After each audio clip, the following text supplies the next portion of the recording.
जैसे मान लीजिए हम कथा कह रहे हैं, आपने कथने मंच, आपको पता लग गया कि कथावाचक भी हैं और क्वालिटी क्या है कथा की ये भी पता लग गया। बोलो भाई, लग गया कि नहीं लग गया? वैसे मंच पर सभी आते हैं कथावाचक, दो चार तो आते ही आते हैं। क्यों भाई, आते आते हैं कि नहीं? दो चार पांच। इस मंच पर तो जब से कथा सन 80 से शुरू हुई पता नहीं कितने सैकड़ों वक्ता आ गए। क्यों भाई, आ गए कि नहीं आ गए? बड़े बड़े वक्ता आए और आते रहते हैं, चले जाते हैं, लेकिन अकेले किसी को नहीं बुलाया जाता, दो चार वक्ताओं को बुलाया जाता है, लेकिन बार बार उसी को बुलाया जाता है जो मंच पर सफल हो जाता है। क्यों भाई, उसी को बुलाया जाता है कि नहीं? तो ऐसे ही जनक जी महाराज ने जितने अपने को वीर मानते थे सबको बुलाया, आइए आइए आइए आइए आइए, सबको बुलाया और बीच में रखा है धनुष। अब जनक जी ये समझ रहे हैं कि जो धनुष को तोड़ेगा वो परब्रह्म होगा। कौन होगा? वो परब्रह्म होगा। और बोले जो और राजा आएंगे, बोले वो सब जितने भी राजा होंगे आएंगे, आएंगे जरूर, लेकिन कन्फर्म है कि वो धनुष के पास भी जाएंगे, लेकिन धनुष के पास भी जाकर के वो सफल नहीं हो पाएंगे, क्योंकि ये धनुष को वही उठा सकता है जो आदि शक्ति के रूप में होगा, और इस धनुष को वही तोड़ सकता है जो परब्रह्म के रूप में प्रतिष्ठापित होगा। ये कन्फर्म हो गया, इससे अंदाज लग जाएगा। अब राजा तो बहुत आए साहब, बालकांड में कथा आती है कि राजा कितने आए। एक विद्वान बोला 10,000। अरे 10,000 राजा नहीं, 10,000 से ज्यादा आए, कई हजार आए। आप कहो महाराज चर्चा तो 10 ही की है, ये 10 की चर्चा है, लेकिन आए कितने? बोले 10,000 से ज्यादा।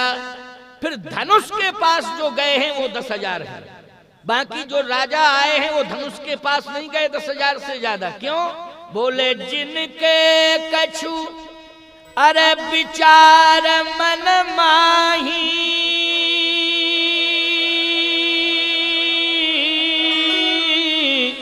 ओ चाप समीप महीपन जाही।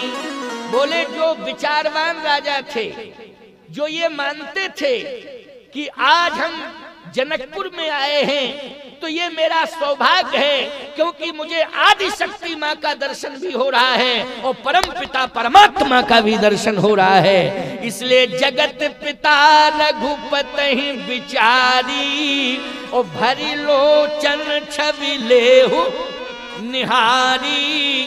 ये साधारण नहीं है, ये जगत पिता हैं जो बैठे हैं, इनका दर्शन करो और अपने दुर्भाग्य को सौभाग्य में बदल लो। ये जगत पिता बैठे हैं। भगवान राम को देख करके वो साधु राजा, जो सज्जन राजा थे, वो कह रहे हैं, अब ईमानदारी से बताओ उन राजाओं का दृष्टिकोण पवित्र है कि नहीं?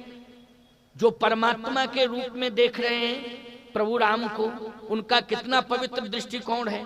मैं एक बात कहता हूं, समाज में जाओ तो सकारात्मक दृष्टिकोण लेकर के जाओ। यदि सकारात्मक दृष्टिकोण लेकर के समाज में जाओगे तो समाज का हर प्राणी आपको परमात्मा के रूप में दिखाई देगा कि भैया जड़ चेतन जग जीव जब सकल राम में जान। यदि सकारात्मक दृष्टिकोण होगा और नकारात्मक दृष्टिकोण लेकर के जाओगे तो याद रखना परमात्मा भी बैठा होगा तो वो भी शत्रु के रूप में नजर आएगा। चाहे परमात्मा ही क्यों न बैठा हो, लेकिन किस रूप में नजर आएगा? शत्रु के रूप में नजर आएगा। इसलिए जो साधु राजा थे उन्होंने भगवान राम को परमपिता परमात्मा माना, लेकिन जो अहंकारी राजा थे, जिनकी नकारात्मक सोच थी, उन्होंने भगवान राम को शत्रु माना। क्या माना? ये तो शत्रु है। संसार में शत्रु और मित्र का भाव राम कथा सुनकर के ही समझा जा सकता है। राम कथा तो ऐसा सकारात्मक संदेश देती है कि शत्रु को भी देखोगे तो आपके मन में उसके प्रति मित्रता का भाव आ जाएगा। बोलो आ जाएगा कि नहीं आ जाएगा? क्योंकि शत्रु को सजा देने का अधिकार किसी संसारी मानव को नहीं है, शत्रु को सजा देने का अधिकार तो परमात्मा के हाथ में है। इसलिए मैं कहता हूं कि भगवान राम ने, महात्माओं के हाथ में इतना पावर था कि 3 अंजलि में पूरा समुद्र पी गए अगस्त, लेकिन रावण को टच नहीं किए। बोलो, समुद्र के किनारे रहते थे कि नहीं अगस्त जी? और 3 अंजलि में पूरा समुद्र पी गए, कितना बड़ा पावर है। लेकिन रावण को सजा दी क्या अगस्त ने? जब समुद्र पी सकते हैं तो पूरी लंका को क्रोधाग्नि से भस्मीभूत कर सकते थे। बोलो, ये ताकत थी कि नहीं? लेकिन अगस्त कहते हैं कि 3 अंजलि में समुद्र पी लेना अलग बात है, लेकिन शत्रु को सजा देना किसी संत के हाथ में नहीं, ये तो भगवंत के हाथ का अधिकार है। इसलिए भगवान से प्रार्थना करूंगा ये व्यवस्था भगवान ही संभालें। तो बोलो, जितने राक्षस थे वो लोग किसने मारा उनको? चर्चा यहीं से शुरू हुई थी कि नहीं? किसने मारा? भगवान ने मारा। अभी आप सुनिए जनकपुर की बड़ी अच्छी बात। ये राक्षस हैं सब जो विरोध में हैं, सीता जी के विरोध में, राम जी के विरोध में, जनकपुर के विरोध में, ये सब क्या है? राक्षस हैं। सब बैठे हैं 10,000 की संख्या में जो विरोधी राजा हैं वो एक साइड में बैठे हैं। भगवान राम सब मंचनते मंचिक सुंदर विशद विशाल, मुनि समेत तय बंध दो बैठा रे महिपाल। अब जनक जी ने देखा कि धनुष रखा है और कन्फर्म है, जनक जी जानते हैं कि इस धनुष को राम जी तोड़ेंगे और कोई तोड़ ही नहीं सकता है। इसलिए पहले से ही सम्मानजनक व्यवस्था बैठने के लिए दी गई, और वो सम्मानजनक व्यवस्था किसको दी गई है? राम जी को। सब मंचनते मंचिक सुंदर विशद विशाल, मुनि समेत तय बंद दो बैठा रे महिपाल। गोस्वामी जी कहते हैं कि जनक जी ने घोषणा कर दी कि ये धनुष रखा है, जो धनुष को तोड़ेगा उसी के साथ मैं अपनी बेटी का विवाह कर दूंगा। अब तोड़ो। राजाओं ने धनुष को देखा, जनक जी ने भी धनुष को देखा, राजाओं ने भी धनुष को देखा, लेकिन भगवान राम ने धनुष को नहीं देखा। याद रखना, भगवान राम ने धनुष को नहीं देखा। सीता जी ने भी धनुष को नहीं देखा, सीता जी ने तो राम जी को देखा। किसको देखा? राम जी को देखा। और राम जी को देखने के बाद फिर सीता जी ने धनुष की ओर दृष्टिपात किया। लेकिन इन राजाओं ने डायरेक्ट धनुष ही को देखा, और जब धनुष को देखा तो जनक जी ने कहा, देख क्या रहे हो, सीधे जाओ और धनुष को तोड़ो। देखने की क्या जरूरत है? उन राजाओं ने कहा कि अभी हम मूड बना रहे हैं अपना। भाई, कोई काम करना है तो पहले मूड नहीं बना, मूड ही तो बनाया जाता है। बिना मूड के काम कैसे चलेगा? कहे पहले हम मूड बना रहे हैं, हमें मूड बनाने दो। जनक जी ने कहा, अरे मूड ही बनाते रहोगे कि बैठे रहोगे? जल्दी धनुष के पास जाओ, धनुष को तोड़ो। तो एक राजा बोला, हमारा मूड बन गया। जो मूर्ख था फर्स्ट नंबर का, उसने कहा हमारा मूड बन गया। जनक जी ने कहा, मूड बना है तो जल्दी जाओ। और जैसे ही जाने लगा तो बगल वाला बोला, रुको रुको, तुम्हारी उम्र ज्यादा हो गई, तुम ओवर एज हो गए हो, तुमको शर्म आनी चाहिए, तुम बेवकूफ आदमी हो क्या मूड बना रहे हो? अरे उम्र भी तो देखो कि उम्र क्या है? और मूड बना रहे हो, कम से कम विचार तो करना चाहिए। अरे मूड बना रहे हो, मान लो मूड में आया, धनुष तोड़ दिया, तो विवाह जनक जी को मजबूरी में तुम्हारे साथ करना पड़ेगा, लेकिन उम्र भी तो देखो, उम्र का तकाजा। उस राजा ने कहा कि देखो उम्र क्या, हमारी पत्नी ने हमको रोका था कि मत जाओ मत जाओ, लेकिन मैंने कहा नहीं, सारी दुनिया को ये बता देना चाहता हूँ कि मेरी भुजाओं में कितनी बड़ी ताकत है कि वज्र से कठोर में धनुष तोड़ रहा हूँ, और जब धनुष टूट जाएगा फिर मेरा मूड है, मैं विवाह करूँ न करूँ ये तो मेरे मूड के ऊपर है, लेकिन ये तो बता दूंगा कि देखो मेरी भुजाओं में कितनी ताकत है कि मैंने धनुष तोड़ दिया। वो नहीं माना। जनक जी ने कहा, मूड मत देखो, जाओ जल्दी धनुष के पास। और जैसे ही धनुष के पास पहुंचा, धनुष को छू तक नहीं पाया। जैसे ही प्रयास किया तो उसमें तो पावर था, पावर, और जैसे ही प्रयास किया तो एकदम पसीना निकला, बोला हार्ड ही फेल होने वाला था। इसमें बहुत बड़ा पावर है। छूते ही जैसे ही स्पर्श करने की कोशिश की तो एकदम पसीना निकल गया। इसका मतलब है कि धनुष जीवंत अवस्था में है। कैसा है? जीवंत अवस्था में है प्यारे। अच्छा, जैसे सर्प पड़ा हो, उदाहरण दे रहा हूं, सर्प पड़ा हो और सर्प के पास आप जाएं छूने के लिए कि ये तो मुर्दा है, लेकिन अगर वो फुसकार लगा दे तो छू नहीं पाओगे, पसीना पहले निकल जाएगा कि नहीं निकल जाएगा?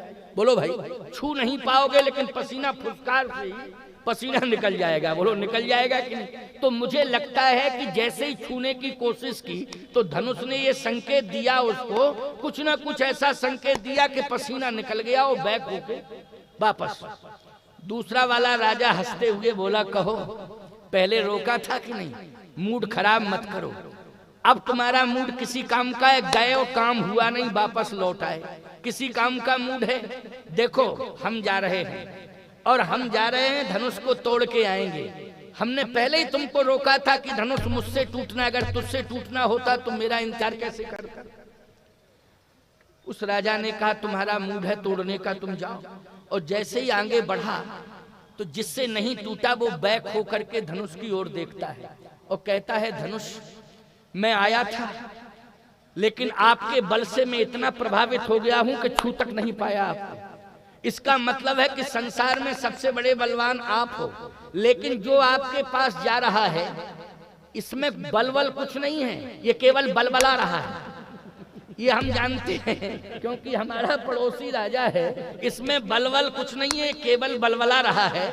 बस आपकी इज्जत भी बच जाए और साथ में मेरी इज्जत भी बच जाए, टूटना नहीं इससे। मेरी भी बचेगी और आपकी भी बचेगी इज्जत, क्योंकि इसमें बलबल कुछ नहीं है।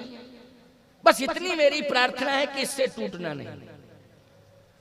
राजा दूसरा गया और धनुष के पास जैसे ही पहुंचा तो जो कंडीशन पहले वाले राजा की थी वही कंडीशन दूसरे वाले राजा के साथ जुड़ गई। एकदम जैसे ही स्पर्श करने की कोशिश की पसीना आ गया, पसीने से लथपथ हुआ और बैक होकर के बोला, प्राण बचे तो लाखों पाए। प्राण ही बच गए यही बहुत है, नहीं मरे गए होते। वास्तव में इसमें करंट सिस्टम है, बहुत खतरनाक है। अगर छू देता तो निश्चित है कि मर जाता, बच नहीं सकता था। अब वो भी लौटा। तीसरा जब जाने लगा तो वो दोनों मिलके कहते हैं कि दो की दशा क्या हुई है, तुम क्यों अपनी दशा खराब कराने जा रहे हो? इसलिए तुम ही मान जाओ। लेकिन बारी बारी से ये सब राजा गए, उनमें 10,000 आप कहो महाराज 10,000 क्यों गए, 10,500 क्यों नहीं गए, 11,000 क्यों नहीं गए, 9,000 क्यों नहीं गए, 10,000 क्यों गए? तो एक बात आपको बतावें, एक 10,000 जब आप संख्या 10,000 की लिखोगे तो पहले लिखोगे एक के बाद 0, दूसरा 0 रखोगे, फिर तीसरा 0 रखोगे, जब चौथा 0 रखोगे तो 10,000 हो जाएगा। क्यों भाई? एक के नीचे 4 0 बनाओगे तो कितने हजार हो जाएगा? हमारी समझ में 10 ही होना चाहिए। 1 लाख तो नहीं हो रहा? नहीं। हाँ, तो इसलिए 10,000। अब आप देखना 4 0 में ही 10,000 होता है, 3 0 में 10,000 नहीं होगा, 1,000 होगा कि नहीं होगा? और 2 0 में 100 होगा, 1000 नहीं होगा। लेकिन 4 0 में 10,000 हो जाएगा। इसका मतलब जानते हो? 4 का मतलब होता है समाज। 4 का मतलब क्या होता है? समाज। जैसे 2 व्यक्ति आपस में लड़ रहे हों और यदि सुलह नहीं हो रहा है तो फिर दोनों कहते हैं कि ना हम तुम्हारी मानेंगे ना तुम हमारी मानो, 4 लोग जैसा कहें वैसा मानेंगे। अर्थ आ गया समझ में कि नहीं? 4 लोग जैसा कहें। 4 का मतलब है पूरा रायबरेली। बोलो माना जाता है कि नहीं? 4 मानी समूह, समाज। लेकिन आप देखना 10,000 के अंक में एक 4 को 0 मान रहा है। बोलो एक 4 को क्या मान रहा है? 0। इसका मतलब है कि एक व्यक्ति अपने को हीरो मान रहा है और 4 को 0 मान रहा है। अभिमानी व्यक्ति के यही लक्षण है कि जो पूरे समाज को 0 माने और अपने को हीरो माने। यही अभिमानी के लक्षण हैं। कन्फर्म हो गया कि नहीं? ये अभिमानी के लक्षण हैं कि अपने को हीरो माने और पूरे समाज को क्या माने? 0। ये है अहंकारी की पहचान। इसलिए राजा तो बहुत थे, लेकिन ये 10,000 राजा थे, ये अहंकारी थे। ये अपने अपने को बलवान मानते थे, समझ रहे हो कि नहीं? लेकिन 10,000 राजाओं के अभिमान को नष्ट कर दिया भगवान शंकर के धनुष ने। बोलो भाई, किसी ने छू नहीं पाया। अब जनक जी ने कहा कि आप बैठे क्यों हो? लोग कहते हैं जनक जी को क्रोध आया। मैं कहता हूं क्रोध नहीं आया। जनक जी की भाषा को समझ करके ऐसा मत मानना कि क्रोध आया। गोस्वामी जी कहते जनक जी ने यही तो कहा, तजहु आस निज निज ग्रही जाहू, और लिखा न विधि बई देहि विवाहु। अब बैठे क्यों हो, अपने अपने घर जाओ, क्योंकि विधाता ने वैदेही का विवाह है। लोग अर्थ ये करते हैं कि भाग्य में नहीं लिखा, इसका अर्थ यह है कि जनक जी कह रहे हैं विधाता ने मेरी बेटी वैदेही का विवाह तुम्हारे भाग्य में नहीं लिखा है, तुम 10,000 के भाग्य में नहीं लिखा, ये अर्थ है इसका। फिर किसके भाग्य में लिखा है? बोले जहीं बिरंच रच सीय संवारी, और तहीं श्यामल बर रचऊ बिचारी। विधाता ने वैदेही का विवाह सुनिश्चित कर दिया है। जहीं श्यामल बर रचऊ बिचारी। अच्छा, श्यामल बर, जबकि एक श्यामल है और दूसरे गोरे हैं। गोरे हैं कि नहीं? गोरे कौन है? लक्ष्मण जी हैं। और सांवले कौन है? राम जी हैं। लेकिन तहीं श्यामल बर रचऊ बिचारी, इसका मतलब है कि श्यामले सांवले राम जी हैं, बर सांवरो जानकी जोगू। इसलिए विधाता ने जो लिखा है विवाह वो सीता जी का राम जी के साथ लिखा है, और राम जी का सीता जी के साथ संयोग बनाया है। ये तुम जितने भी बैठे हो किसी के साथ वो संयोग है ही नहीं। इसलिए बैठे क्यों हो? अपने अपने घर जाओ, अपने अपने घर जाओ। राजाओं ने कहा कि हम घर क्यों जाएं? जनक जी ने कहा इसलिए कि तुम धनुष को नहीं तोड़ पाया, बैठे बैठे क्या कर रहे हो, जाओ अपने अपने घर, अपने अपने घर जाओ। राजाओं ने कहा कि हम धनुष नहीं तोड़ पाए, लेकिन हम इसलिए बैठे हैं कि उसका इंतजार कर रहे हैं कि अब धनुष तोड़ता कौन है। जनक जी ने कहा क्या करोगे तुम? राजाओं ने कहा कि जो धनुष तोड़ेगा उसको हम बांध के डाल देंगे। अब बताओ, ऐसी कंडीशन में जनक को क्रोध आना चाहिए था कि नहीं आना चाहिए था? बोलो, कि जो धनुष को तोड़ेगा उसको हम बांध के डाल देंगे। और यदि जनक तुम सहायता करोगे तो हम सब मिलकर के तुम्हारे ऊपर भी बार प्रहार करेंगे, तुमको भी नहीं छोड़ेंगे। बोलो, ऐसी कंडीशन में जनक जी को क्रोध आना चाहिए था कि नहीं? लेकिन शिक्षा क्या मिल रही है तुम लोगों को? तुम सबको यही शिक्षा मिल रही है कि बेटी के विवाह में अगर अपरिपक्व मस्तिष्क के लोग आ जाएं और किसी नशेड़ी भाषा में व्यवधान फैलाने की कोशिश करें तो उस समय आपको क्रोध नहीं करना चाहिए, उस समय बोध से काम लेना चाहिए और अपनी बेटी के विवाह को सानंद संपन्न कराना चाहिए। उस समय क्रोध की जरूरत है कि बोध की? उस समय बोध की जरूरत है। महाराज श्री जनक ने बोध का परिचय दिया है। जैसे ही राजाओं ने कहा कि जो धनुष तोड़ेगा उसको हम बांध देंगे, बांध के डाल देंगे, और जनक यदि तुम भी आओगे सामने तो फिर तुमको भी सबक सिखाएंगे, हम सब 10,000 तुम्हारे ऊपर आक्रमण करेंगे। ऐसी कंडीशन में जनक जी को सेना को आदेश देकर के उन राजाओं का बहिष्कार कराना चाहिए था, लेकिन नहीं, जनक जी महाराज कुछ नहीं बोले। जनक जी सोच रहे हैं बैठा रहने दो इनको, क्योंकि जनक जी महाराज को ये पता है कि विवाह मेरी बेटी का हो रहा है, और विवाह सामान्य बेटी का नहीं, आदि शक्ति बेटी का हो रहा है, और ब्याहने के लिए परब्रह्म परमात्मा आया है। जब भी कभी किसी बेटी का सामान्य से सामान्य बेटी का विवाह होता है तो उस समय उस व्यवस्था को बेटी का बाप नहीं संभालता है, बल्कि उस व्यवस्था को तो स्वयं परमात्मा ही संभालता है। और यहाँ मेरे दरबार में परमात्मा स्वयं बैठा हुआ है, इसलिए इस विवाह की व्यवस्था हमारा अस्त्र शस्त्र नहीं संभालेगा, इस विवाह की व्यवस्था तो स्वयं परब्रह्म परमात्मा संभालेगा। इसलिए इस बात पर यकीन कर लेना रामचरितमानस के प्रेमी श्रोताओं कि जब भी बेटा बेटी का विवाह करो उस समय क्रोध को दूर कर देना, बोध को स्वीकार कर लेना, और उस समय संपूर्ण व्यवस्था को परमात्मा के भरोसे छोड़ देना चाहिए, क्योंकि परमात्मा ही सक्षम है, परमात्मा ही सामर्थ्यवान है। महाराज श्री जनक ने यही किया। अब 10,000 राजा एक साथ बैठ गए, अपनी अपनी तलवारें हाथ में लिए। महाराज श्री जनक ने कहा ब्रह्मा विलंब किस बात का हो रहा है तो वो विधान में विलंब कैसा, विधान पूरा होना चाहिए। ब्रह्मा जी ने कहा कि विधान पूरा तो होता है लेकिन जब समय आ जाता है तब पूरा होता है, क्योंकि कोई भी कार्य होता है पूरा वो समय से ही होता है कि नहीं होता है।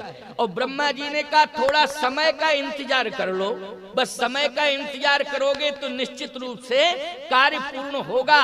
जनक जी इसमें सोचने की आवश्यकता नहीं है। अब विचार करना समय कब पूरा हुआ। बोले विश्वामित्र अरे समय शुभ जानी ओ बोले अति सनहि में बानी।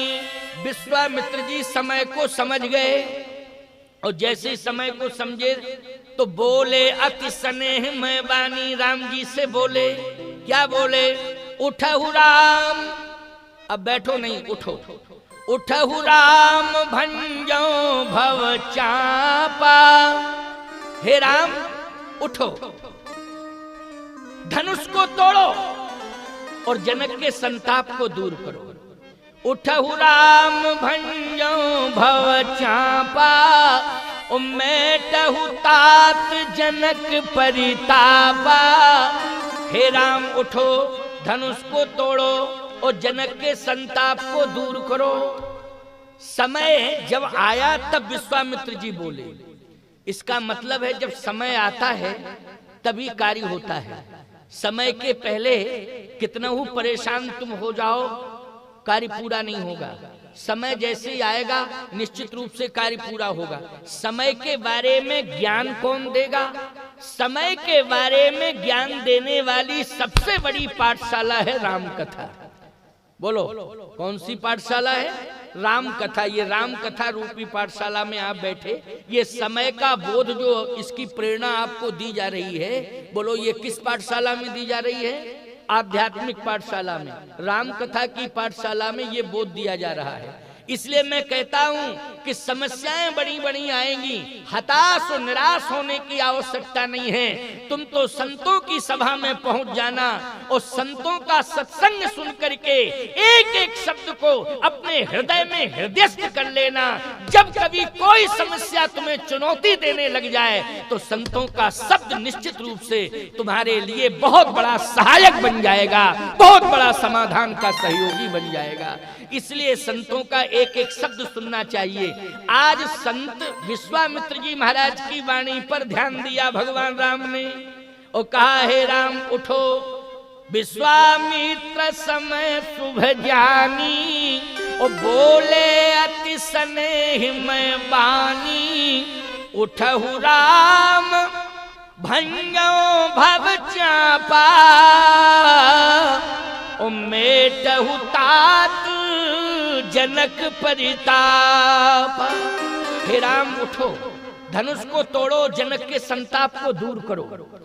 भगवान राम ने जैसे ही हाथ जोड़ के प्रणाम किया था, देखो विनम्रता।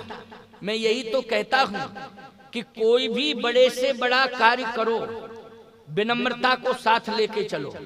अकड़ना मकड़ना ठीक नहीं होता है। आजकल लोग साथ लेके चलते हैं अपनी योग्यता को, और योग्यता का जब प्रदर्शन करते हैं सफलता में तो अभिमान आ जाता है। बोलो आ जाता है कि नहीं? मैं कहता हूं कि कोई भी बड़ी से बड़ी सफलता आपको हासिल करना है, अपने साथ विनम्रता लेकर के चलो। और जब विनम्रता लेकर के तुम चलोगे तो मैं सत्य कह रहा हूं कि वही विनम्रता परमात्मा का स्वरूप धारण कर लेगी और बड़ी से बड़ी प्रतिकूलताएं अनुकूलता में परिणित हो जाएंगी। ये विनम्रता का परिणाम होगा। विनम्रता, अच्छा बोलो भैया, कोई व्यक्ति अगर लड़ने के लिए आ रहा है, उस समय आप अकड़ोगे मकड़ोगे तो विवाद बढ़ेगा कि नहीं बढ़ेगा? बढ़ेगा कि नहीं? बढ़ेगा। और यदि आपके साथ विनम्रता है और कोई व्यक्ति अगर आप पर प्राणघातक हमला भी करना चाहेगा, लेकिन विनम्रता वो शस्त्र है प्यारे कि मैं दावे के साथ कह रहा हूं, मारना है अगर किसी को तो मार दो एहसान से, फायदा क्या मिलेगा अगर मार दोगे जान से। बदला ले सकता है जान का मारा हुआ, सिर उठा नहीं सकता एहसान का मारा हुआ। यदि आपके जीवन में विनम्रता है तो विनम्रता निश्चित रूप से आपको सफलता दिलाएगी ही दिलाएगी। और यही हुआ जनकपुर में। भगवान राम को सफलता अगर मिली है तो विनम्रता के बल पर मिली। बोलो, कुठार के बल पर मिली कि हथियार के बल पर मिली कि तलवार के बल पर मिली कि सुंदर व्यवहार के बल पर मिली? बोलो, सुंदर व्यवहार के बल पर राम जी को सफलता मिली। अब देखो प्रमाण दे रहा हूं सफलता का। गुरहि प्रणाम मनई मन कीन्हा, गुरु जी को प्रणाम करके राम जी चले। और कैसे चले? सही जई चले अरे सकल जग स्वामी, मनहु मत बर कुंजर गाम। राम जी सहज ही चले, बिल्कुल सरलता लेकर के भगवान चले। ये राजा जो जा रहे थे ये सहज भाव से नहीं जा रहे थे, अकड़ मकड़ के जा रहे थे। बोलो, जा रहे थे कि नहीं? और राम जी सहज ही चले, सकल जग स्वामी, पूरे संसार के मालिक हैं लेकिन सहज भाव से जा रहे हैं। वो आजकल घर में नहीं है कुछ, समझ रहे कि नहीं, खाकपति, और जा रहे हैं ऐसे जैसे भोलेनाथ विश्वनाथ जा रहे हैं, पूरे संसार के नाथ जा रहे हो, ऐसे चलते हैं। सावधान, विनम्रता लेकर के जब चलोगे तो ये धरती आधार बन जाएगी तुम्हारे लिए, और यदि अकड़ के मकड़ के चलोगे तो ये धरती भार बन जाएगी तुम्हारे लिए, तुम्हें भार मान लेगी। याद रखना, तुम्हारा कोई कार्य सफल नहीं होगा यदि तुम्हारे जीवन में अकड़ना ऐंठना बना रहेगा। विफलता ही विफलता हाथ लगेगी।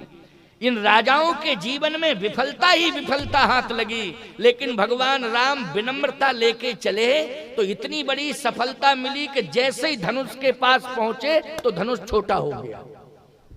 देखो, विनम्रता का ये परिणाम हुआ। आप कहो महाराज पहुंचते ही छोटा नहीं, दाहिन दियो पिनाक, भगवान ने पहले उसकी परिक्रमा की जाके, और जैसे ही परिक्रमा की तो इतना शर्मिंदित हुआ धनुष कि भगवान के परिक्रमा करते ही छोटा हो गया। इसका मतलब क्या हुआ? धनुष कह रहा है कि अरे, जो संपूर्ण संसार का मालिक है आज मेरी परिक्रमा कर रहा है, मेरी परिक्रमा कर रहा है, पूरे संसार का जो मालिक है। दाहिन दियो पिनाक तो समिट के भयो मनाक। जैसे सर्प लंबा पड़ा हो और कोई व्यक्ति उसके पास पहुंच जाए और आहट समझ में आ जाए तो समिट जाता है ना, छोटा पड़ जाता है कि नहीं, सकुड़ जाता है। ऐसे ही धनुष की परिक्रमा जैसे राम जी ने की, वो धनुष ने देखा कि मेरी परिक्रमा जगत का स्वामी कर रहा है तो छोटा हो गया। और जैसे ही छोटा हुआ तो भगवान ने कहा घबराना नहीं। अच्छा ये बताओ, तुम छोटे घबरा करके हो गए हो कि और कोई भाव से छोटे हुए हो? धनुष कहता है प्रभु, मैंने देखा कि संसार का मालिक मेरी परिक्रमा कर रहा है, मेरे पास चल के आया है, तो आज मैं शर्मिंदित हो गया हूं, शर्मिंदित हो गया हूं। और शर्मिंदित हो करके आपसे मैं प्रार्थना कर रहा हूं कि छोटा का मतलब यह है कि मुझे आप शरण में ले लीजिए, मैं शरणागति चाहता हूं। छोटे का मतलब क्या है? शरणागति। मैं शरणागति चाहता हूं। भगवान ने कहा ऐसा है कि शरणागति तुम चाहते हो, लेकिन हम तोड़ने के लिए आए हैं, तो तोड़ने वाले की दुर्गति होती है कि नहीं होती? क्यों भाई? जिसको तोड़ा जाए उसकी दुर्गति होती है। तो सत्य तो ये है कि तुम शरणागति चाह रहे हो, लेकिन ये कन्फर्म है कि हम तोड़ने का उद्देश्य बना के आए हैं, तुम्हें तोड़ेंगे। और तोड़ा जिसे जाता उसकी दुर्गति होती है। धनुष बोला नहीं प्रभु, राजाओं के हाथ से टूटते तो दुर्गति मानी जाती, राजाओं के हाथ से टूटते तो दुर्गति मानी जाती, लेकिन परमात्मा जिसको अपने हाथ से छू लेता है वो दुर्गति को प्राप्त नहीं होता है, वो सदगति को प्राप्त होता है। इसलिए आपका हाथ जैसे ही लगेगा तो मुझे सदगति मिल जाएगी, सदगति। भगवान ने कहा एक बात बताओ, सदगति कहां मिलती है? सदगति प्राप्त करने वाला व्यक्ति कहां रहता है? धरती पर रहता है क्या वो? धनुष ने कहा रहता कहां है? भगवान ने कहा जिसे सदगति मिलती है वो धरती पर नहीं रहता, वो बैकुंठ में रहता है। क्यों भाई? जिनको सदगति मिलती है वो कहां रहते हैं? बैकुंठ में रहते हैं। भगवान ने कहा कि तुम्हें सदगति मिलेगी, लेकिन ये सत्य है कि सदगति प्राप्त करने वाला बैकुंठ में रहता है। हम तुम्हें सदगति प्रदान कर देंगे, बैकुंठ भेज देंगे। धनुष ने कहा एक बात बताओ प्रभु, बैकुंठ में मिलता क्या है? भगवान बोले सदगति। अरे सदगति तो मिलती है, लेकिन सदगति बैकुंठ में रहती कहां है? भाई हम बैकुंठ गए और सदगति को खोजें कहते हैं कहां है, कहां है, और न मिली तो कहां रहती है बैकुंठ में? वो स्थान तो बताओ। भगवान ने कहा सही बतावें, सदगति का एक अर्थ है मुक्ति। क्या अर्थ है? मुक्ति। भगवान ने कहा वो मेरे चरणों में रहती है। तो धनुष बोला हम बैकुंठ जाके क्या करेंगे जब जिन चरणों में मुक्ति और सदगति रहती, जब वो चरण ही आ गए। क्यों भाई? जिनमें मुक्ति और सदगति रहती है, जब वो चरण यहां आ गए हैं, मेरे सामने ही हैं, तो आखिर हम बैकुंठ में क्यों जाएं? और कहां रहती? आपके चरण में मुक्ति रहती, और मुक्ति को लेके आप चले आए मिथिला में। अब ऐसे बैकुंठ में जाके हम क्या करेंगे? हमें बैकुंठ कुंठ नहीं जाना है। क्या बात है साहब, सुन रहे हो कि नहीं? ध्यान से। सरलता में कितनी ताकत है, बोलो। विनम्रता में कितनी ताकत है। विनम्र बन के भगवान राम गए, सरल स्वभाव से भगवान राम गए, तो आज धनुष बैकुंठ का त्याग करने को तैयार है, बोलो है कि नहीं?